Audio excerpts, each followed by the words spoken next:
Greetings, YouTubians, and welcome back to Wayne Sharp World, where today we are going to be taking a look at the Kubey KB046 EDC Sharp Tactical Folding Pocket Knife.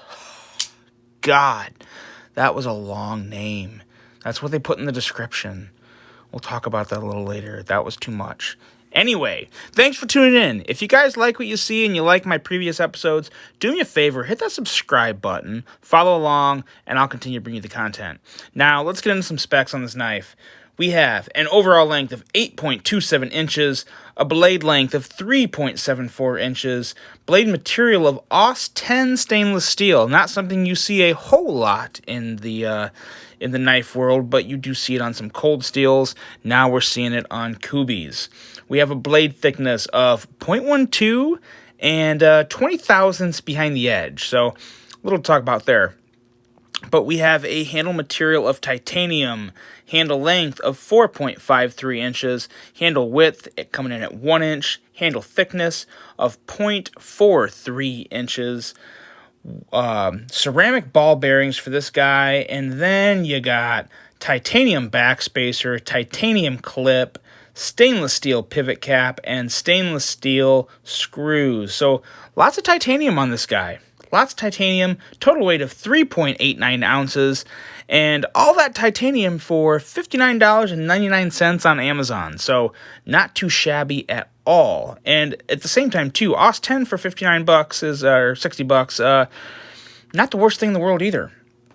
Let's do some size comparisons. Take a look at just what we're dealing with here. Let's bring out the TRM Atom as well as the Benchmade Bug Out. Pretty good size comparisons there. Slightly bigger than the Bug Out. I don't want to say it feels like the Bug Out, but it, I don't know. It's just slightly bigger and maybe some very small things that kind of remind me of the Bug Out. Maybe just my Bug Out because I have the brass Flitanium scale, so that may be it. But we'll put those back and let's see. Let's bring out my favorite ZT, the ZT0640, as well as the Kaiser. Oh my gosh, the Kaiser Genie. The name escaped me for a second, and it's my favorite Kaiser. So I don't know what that says about me, but I don't think I have Alzheimer's. But there you go. Much slimmer with the Genie in hand. The ZT is a little thicker, but when you're talking overall length, rather close. The 0640 coming in just a little longer than that Kubey there. And let's do a couple more. Let's do the Spyderco Shaman, and let's do this. Let's do the Benchmade Large Griptilian. So, as you can see there, that should be enough to let you guys know just what we're dealing with here. Definitely a much thinner handle than these two, but overall length is pretty comparable. And now, let's talk about this guy. We have a classic but beautiful drop point. I really like the swedge along the top. The only thing, probably the biggest thing I would knock on this blade is for being a .12 blade stock, 20 thousandths behind the edge isn't anything to write home about. Wouldn't call it a slicing beast, but it'll cut stuff just fine. And yeah, was really hoping to see 16, 17 thousandths behind the edge, 15 thousandths. That would have made it a little bit more epic. But nothing super special, just a nice average design, but still pretty well executed. Very nice jimping up here along the spine, as well as very nice jimping on the flipper tab, which makes the action, well, we'll wait till we get to the action to talk about that, but I got some stuff to say about it. I do wish there was more of a sharpening choil here at the bottom. Kind of really doesn't have one, which I guess isn't the end of the world. Most Spydercos don't have a sharpening choil, and people still buy them, so I guess it's not too big of a yank, but I wish there was one there. All in all, though, very solid build. Kubey is impressing me again. I've got another Kubey up for review a little later, and I gotta say, all three of the ones I've handled have been very impressive. Very impressive. And, you know, for $59.99, I don't think you can really expect much more. The screws are relatively flush. Getting into the handle and ergonomics, it's a nice handle. It's titanium. I'm not a huge fan of the Kubey symbol here on the pivot, but I've said before I've never been a huge fan of the branding on the pivot. I kind of just like to keep it on the blade. So again, that's just me, but I think it would look better without that there. Maybe just some other simple design, like it's kind of like this over here, just another circle or something, dot in a circle, something like that would probably, in my opinion, look a little better. But no big deal. Kind of a loud and proud lanyard hole there. Kind of takes over the bottom of the knife.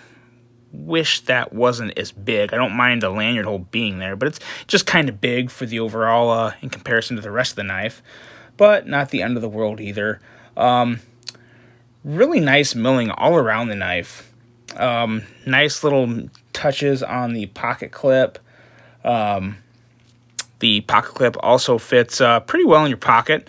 Any type of average pocket hem, it's going to slide over just fine, not be too much of an issue. If you got thicker hems on your pockets, you might run into a little problem because it's not super high, but it's a rather thin knife, and it carries very well, which is always nice. It doesn't carry super low, but at the same time, it's, well, I shouldn't say it doesn't carry deep. It does carry low, because it's still a pretty, getting out of focus there, yeah, pretty nice pocket clip there. Doesn't stick out. Definitely no paramilitary 3 here by any means. But yeah, the ergos are good. The ergos are good. They sit in your hand real well. The jimping works. I think most hands are going to really like this knife. And the action, again, is what makes this very, very good. Very good. You can push or flip. The jimping allows for both. And it has a very nice sound. Very nice. Solid lockup. Let's get that in focus there. There you go. Very nice lockup. And obviously no blade play either way. I try and mention the blade play in every video, guys, but believe me, I've said it before. If there is blade play, you absolutely will hear about it. If there's not blade play, I'll always, try and mention it, but sometimes it slips my mind because I've never really had a lot of issue with blade play on knives, just a couple, and I've handled a lot of knives, so of quality knives anyway. So there's that. But no, the action on this is very, very solid. This is actually for just a flipper. I kind of find it kind of fidgety. Kind of reminds me of the other Kubey I had, the smaller one that I reviewed earlier, if you guys remember that one. Can't remember the name right off the top of my head. But, yeah, very good action. And, again, this one shakes shut. Rather, I kind of messed that up. I'm trying not to hit my tripod here. But, yeah, there you go. Shake shut pretty easily. Very nice action. Overall thoughts, let me give you my first thoughts. Come up with better names, Kubey. Come on, you guys can do better than that. KB046, that I don't have a huge issue with. I would rather it be something else, but I mean, that's kind of just is what it is. ZT does it, other places do, Tucson does it, and people don't lose their mind. But EDC, Sharp Tactical Folding Pocket Knife? Really? Come on. Come on. You're better than that. You make much better knives than to give them such bland names. They need some type of name. I obviously couldn't come up with it right off the top of my head because there's been a lot of knife names. I get that. That can be difficult. But I just think Kubey makes way too good of knives to give them such plain, generic names that are almost annoying to read. So I definitely want to see Kubey come up with some better names for their knives.